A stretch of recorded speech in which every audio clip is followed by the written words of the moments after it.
तो कहानी की शुरुआत में हम एक लड़की को देखते हैं जो उसकी पेट पर बैठ के कहाँ पर जा रही होती है और उसकी पास्ट की स्टोरी बता रही होती है। वो बता रही थी ये जगह पहले काफी खूबसूरत हुआ करती थी, ऐसा लगता था ये कोई हेवन का जैसा हो। पहले इंसान और ड्रैगन मिलकर रहा करते थे और सभी हंसी खुशी रहते थे। ड्रैगन की बच्चे और इंसान के बच्चे वो दोस्त भी हुआ करते थे। लेकिन एक दिन इसी जगह पर इविल स्पिरिट आ गए और इंसान और ड्रैगन पर हमला करना शुरू कर दिया। और इविल स्पिरिट जिसको टच करते थे वो उसी वक्त पत्थर का बन जा रहा था। और इविल स्पिरिट इस जगह को देख के खुश नहीं थे, इसलिए वो इस जगह को डिस्ट्रॉय करने आए थे। देखते ही देखते शिशु ड्रैगन और उसका कुछ भाइयों को छोड़ के सारे इंसान और सारे ड्रैगन पत्थर का बन जाते हैं। फिर इनका बड़ा भाई और सभी ड्रैगन मिल के उनका सारे पावर एक जेम में डालने लगते हैं और कहते हैं इसमें हमारा प्यार है, हमारा पीस है और केयर है और ये जरूर उन इविल स्पिरिट को मार देगी और फिर सभी इंसान और सभी ड्रैगन को वापस नॉर्मल कर देगी। फिर वो सभी ड्रैगन मिलके उनके सारे पावर और उनके प्यार उस जेम में डाल देते हैं। फिर हम देखते हैं सभी इंसान वापस पत्थर से इंसान बन जाते हैं, लेकिन उस जेम का उन ड्रैगन पर कोई भी असर नहीं हुआ। फिर एक ड्रैगन को छोड़ के सारे ड्रैगन पत्थर का ही बने रहे और वापस कभी भी नॉर्मल नहीं हो पाए। लेकिन जिस जेम में ड्रैगन ने उनके प्यार और सारे पावर डाला था उस जेम के पीछे सारे लोग पड़ जाते हैं और उन सभी ने सोचा कि हम इसमें और भी काम करेंगे और उन ड्रैगन को भी नॉर्मल कर देंगे। इसी वजह से इस जगह को 5 हिस्सों में बांट दिया जाता है। इसी जगह बहुत खूबसूरत हुआ करता था, इसमें बहुत सुंदर पेड़ पौधा थी और सभी लोग मिलके रहते थे। लेकिन उन इविल स्पिरिट की वजह से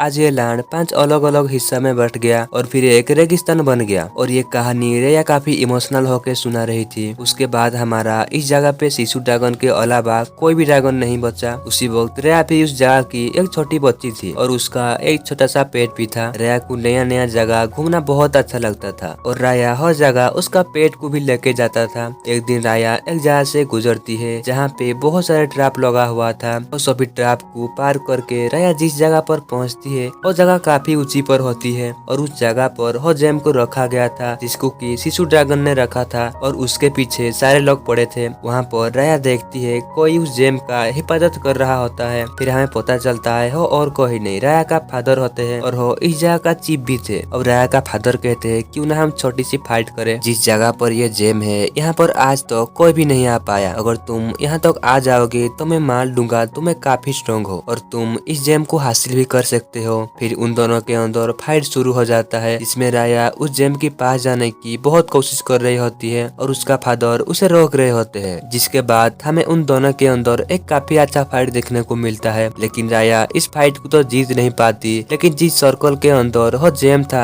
राया उस सर्कल को टच कर लेती है। इस वजह से राया के फादर काफी खुश हो जाते हैं और कहते हैं मुझे पता था तुम्हें कर सकते हो और मेरे बाद मेरे बेटी ही इस जेम को गार्ड करेगी। उसके बाद राया के फादर राया को कहते हैं तुम जानते हो ना हमारा कमांडो लैंड कितना खूबसूरत था, लेकिन लोगों की लड़ाई की वजह से वो अलग अलग हो गया और इसी जेम की वजह से सभी लोग हमसे दूर हो गए। तो हमें दोबारा से इन सभी को एक करना है और इस जगह को पहले की तरह हरा भरा करना है। और इसके लिए मैंने आज एक डिनर रखा है, इसमें मैं बाकी सारा ट्राइब की लोगों को भी बुलाया है और उम्मीद है पहले की तरह सब ठीक हो जाएगी। अब हम देखते हैं डिनर स्टार्ट हो जाता है और बहुत सारे खाना लगाया जाता है। फिर हम रेया को देखते हैं जो एक दूसरी चीफ की बेटी के साथ बात कर रही होती है। उन दोनों की आपस में बहुत अच्छी दोस्ती हो जाती है और दोनों जाके एक जगह पर बैठ जाते हैं और उनके लैंड के बारे में बातें करने लगते हैं। फिर वो दोनों उस लैंड की मैप को देखने लगते हैं। यहाँ पे हमें पता चलता है कि शिशु ड्रैगन एक फीमेल ड्रैगन है और वो काफी सालों से एक नदी के नीचे गहरी नींदों में सो रही है। जब सारे ड्रैगन पत्थर के बन गए और इंसानों ने उस जेम के लिए आपस में लड़ना शुरू कर दिए, इसीलिए वो इंसान से दूर चली गई। फिर राया और वो लड़की प्लान करते हैं कि हम उसे ढूंढेंगे और वापस लाएंगे। फिर दूसरी चिप की बेटी राया को एक ड्रैगन पेंडेंट गिफ्ट करती है। अब इन दोनों के अंदर काफी अच्छी दोस्ती हो जाती है। और इसी के साथ ये पार्ट यहाँ पे एंड होता है और नेक्स्ट पार्ट कल मैं अपलोड कर दूंगा।